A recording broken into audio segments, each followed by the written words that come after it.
আসসালামু আলাইকুম। Renaissance Shampa cooking রেসিপিতে আপনাদের সবাইকে ওয়েলকাম। আজকে আমি আপনাদের সাথে শেয়ার করব আমার আম্মুর রেসিপিতে সেমাই রান্না। খুবই অল্প সময়ে এবং অল্প উপকরণে আমি এই সেমাই রান্নার রেসিপিটা আপনাদের সাথে শেয়ার করব।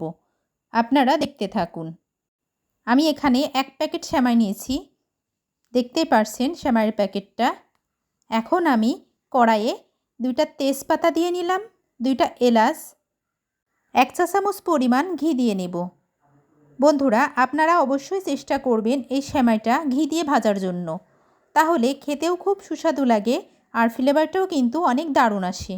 এগুলো হালকা করে একটু ভেজে নিলাম। এবার আমি সেমাইগুলোকে এভাবে একটু ভেঙে তারপর লাইট ব্রাউন কালার করে ভেজে নেব। যারা যারা আমার ভিডিও দেখতেছেন কিন্তু এখনও লাইক দেন নাই, প্লিজ একটা লাইক দিয়ে দেবেন। যারা আমার চ্যানেলটিকে সাবস্ক্রাইব করেছেন তাদের সবাইকে অসংখ্য অসংখ্য ধন্যবাদ। আর যারা এখনও সাবস্ক্রাইব করেননি, প্লিজ সাবস্ক্রাইব করে আমার পাশেই থেকে যাবেন। আমি এভাবে লাইট ব্রাউন কালার করে ভেজে নেব। এই সেমাইটা কিন্তু খুব বেশি ভাজা যাবে না। সেমাই প্রায় ভাজা হয়ে এসছে। এখন আমি চুলাটি অফ করে পাত্রে নামিয়ে নেব। দেখেই বুঝতে পারছেন আমি কতটা সুন্দরভাবে এই সেমাইটা ভেজে নামিয়ে নিলাম।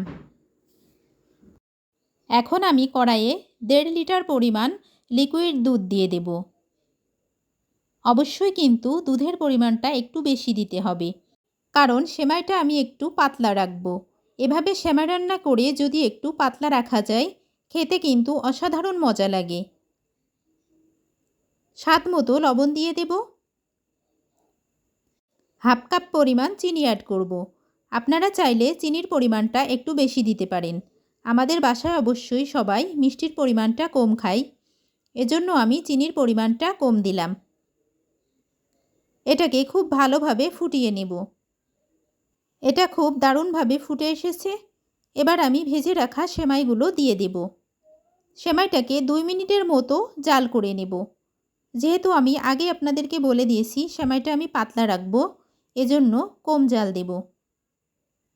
এভাবে সেমাই রান্না করলে খেতে কিন্তু অসাধারণ টেস্ট লাগে। আমার এই রেসিপিটি ফলো করে আপনারা অবশ্যই একদিন সেমাই রান্না করে খেয়ে দেখতে পারেন। সেমাইটাকে আমি আর জাল করব না। এবার চুলাটি অফ করে দেব। চুলাটি অফ করে ঢাকনা দিয়ে 5 মিনিটের জন্য ঢেকে রাখলাম। ফিরে আসলাম 5 মিনিট পর। বন্ধুরা, দেখে বুঝতে পারছেন সেমাই রান্নাটা কেমন হয়েছে। এখন আমি সার্ভিং ডিশে পরিবেশন করে নেব। যারা যারা প্রথম থেকে শেষ পর্যন্ত আমার ভিডিওটি দেখছেন তাদের সবাইকে অসংখ্য অসংখ্য ধন্যবাদ।